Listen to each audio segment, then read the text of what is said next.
နေ့စဉ်သုံးစွဲနေတဲ့ငွေစက်ကူဆိုတာဘာလဲငွေစက်ကူမတိုင်ခင်ရောဘယ်လိုတွေဆင့်ကဲပြောင်းလဲလာလဲကျွန်တော်တို့သုံးနေတဲ့ငွေစက်ကူဆိုတာအကုန်လုံးကသဘောတူလက်ခံပြီးတော့ကုန်ပစ္စည်းတွေဝန်ဆောင်မှုတွေအတွက်တူညီတဲ့တန်ဖိုးတစ်ခုနဲ့ပေါ့နော်လဲလိုက်နိုင်အောင်အလုပ်လုပ်ပေးနေတာဖြစ်တယ်ဥပမာဒီမုတ်တော့က2000ကျပ်ကျတင်တယ်ဒီပစ္စည်းတွေ1000ကျပ်ကျတင်တယ်ဒီလိုဈေးနှုန်းတွေကိုစံတန်ဖိုးတစ်ခုနဲ့ပေးချေလိုက်နိုင်အောင်လို့ငွေစက်ကူကအလုပ်လုပ်ပေးနေတာပါငွေစက်ကူရဲ့လုံဆောင်ချက်တွေထဲမှာကျွန်တော်ဒီ3ချက်ကိုရှင်းပြပေးသွားမယ် median ရော exchange unit ရော account store ရော value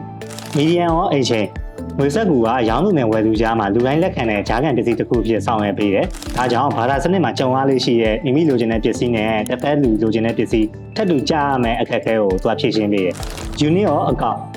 unit ရော account ဆိုတဲ့အတိုင်းပဲကုန်ပစ္စည်းတွေဝန်ဆောင်မှုတွေရဲ့တန်ဖိုးကိုသတ်မှတ်ပေးဖို့အတွက်ငွေစက်ကူကပေတံတစ်ခုဖြစ်ဆောင်ရွက်ပေးတယ် store ရော value store ရော value ဆိုတဲ့အတိုင်းပဲငွေစက်ကူကိုတင်ထားပြီးတော့နောင်လိုအပ်တဲ့အချိန်မှာပြန်လည်အသုံးပြုနိုင်တယ်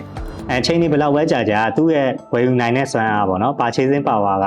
အချိန်ကြီးကြာသွားပြီမဲ့လည်းမပြောင်းလဲပဲရှိနေတယ် inflation ကြောင့်တန်ဖိုးအနေငယ်ကျသွားနိုင်ပြီမဲ့ barter system မှာလို့အစားအစာတွေကိုတင်ထားပြီးတော့ပုတ်တိုးသွားတဲ့ဆိုင်တော့ဒီစနစ်ကပိုကောင်းပါကျွန်တော်နေတိုင်းသုံးနေတဲ့ငွေစက်ကူဆိုတာမဖြစ်ခင်အစစ်အစစ်ပြောင်းလဲလာတဲ့တမိုင်းကြောင်းတွေရှိခဲ့တယ်အရင်ဆုံးကျွန်တော်ဘာသာစစ်စမ်းနေစရမှာပေါ့ပြီးရင် commodity money metal money ပြီးရင် paper money နောက်ဆုံးကျွန်တော်တို့ဒီနေ့သုံးနေတဲ့ digital money ပေါ့ခုနကပြောခဲ့တဲ့၅ချက်ထဲမှာ paper money အကြောင်းကိုကျွန်တော်ပြောရမယ်ငွေစက်ကူတမိုင်းကြောင်းပြောရမယ်ဆိုရင်တော့တရုတ်နိုင်ငံကစရမှာပါ9ရာစုတန်ခေတရုတ်နိုင်ငံ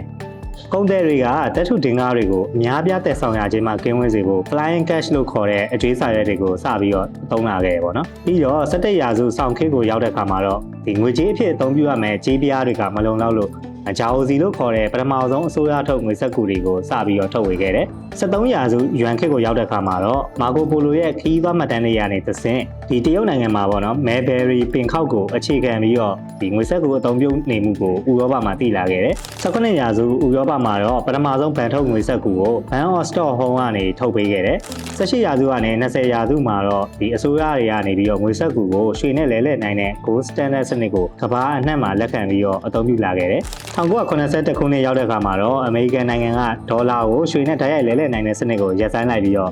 ဒီအစိုးရရဲ့ယုံကြည်မှုပေါ်မှာအခြေခံထားတဲ့ငွေကြေးစနစ် fiat currency ပေါ့နော်အဲဒီစနစ်ကိုစပြီးတော့ပြောင်းလဲလာခဲ့တယ်နောက်ပြီးတော့ကျွန်တော်တို့သိတဲ့ဒီယနေ့ခေတ် digital money ဆိုပြီးတော့အစစ်အစစ်ပြောင်းလဲလာပါတယ်ဒီငွေစက်ကိုစင်ကဲပြောင်းလဲမှုကိုကြည့်ရင်ကျွန်တော်တို့လူသားတွေကနည်းပညာတိုးတက်မှုပေါ်မှာမူတည်ပြီးတော့ရုပ်ပိုင်းဆိုင်ရာပစ္စည်းတွေကနေ digital စနစ်ကိုတဖြည်းဖြည်းပြောင်းလဲလာတာကိုတွေ့ရမှာပါဒါဆိုကျွန်တော်တို့နေ့တိုင်းသုံးနေတဲ့ငွေစက်ကူကိုဘယ်လိုဖန်တီးပေးရလဲကမ္ဘာစီးပွားရေးစနစ်မှာတော့ငွေကိုဖန်တီးပေးတဲ့အဖွဲ့အစည်းနှစ်ခုရှိတယ် Central Bank နဲ့ Commercial Bank နိုင်ငံတိုင်းမှာ Central Bank ဆိုတဲ့အဖွဲ့အစည်းရှိတယ်ဥပမာမြန်မာနိုင်ငံမှာဆိုရင် Central Bank of Myanmar အဲ့ဒီဘဏ်ကနိုင်ငံအတွက်ငွေထုတ်လုပ်ခြင်းနဲ့ငွေစနစ်ထိန်းချုပ်ခြင်းတွေကိုတာဝန်ယူပေးတယ် Central Bank ကငွေစက်ကူတွေထုတ်လုပ်တယ်နိုင်ငံတွင်းက money supply ကိုထိန်းချုပ်တယ်အတိုးနှုန်းနဲ့ inflation တွေကိုထိန်းချုပ်တယ် Commercial Bank ပုဂ္ဂလိကဘဏ်များကျွန်တော်တို့နေတိုင်းထိတွေ့နေတဲ့ပုဂ္ဂလိကဘဏ်တွေကငွေစက်ကူအသစ်တွေကို print out မလုပ်ပေးပါဘူးငွေချေးလိုက်တဲ့အချိန်မှာငွေတန်ဖိုးအသစ်ကိုဖန်တီးပေးရပါဘယ်လိုလဲဆိုတော့ဥပမာနဲ့ပြောပြရရင်တင်ကဘဏ်ထဲကို10သိန်းထည့်တယ်ဘဏ်ကအဲ့ဒီငွေတွေကတစ်စိတ်တစ်ပိုင်းကိုတယောက်ယောက်ကိုချေးလိုက်တယ်ချေးယူသူကအဲ့ဒီငွေကိုသုံးတယ်ငွေကိုလက်ခံရတဲ့သူကဘဏ်ထဲကိုပြန်ထည့်တယ်ဒီလိုနဲ့ငွေရစနစ်တွင်းမှာတိုးပွားလာတာပဲဖြစ်ပါတယ်ကျွန်တော်တို့နေ့စဉ်သုံးတဲ့ငွေကြေးရလည်းဒီလိုပဲလည်ပတ်နေပါတယ်ဒါကတော့ငွေစက်ကူကြောင့်ပါ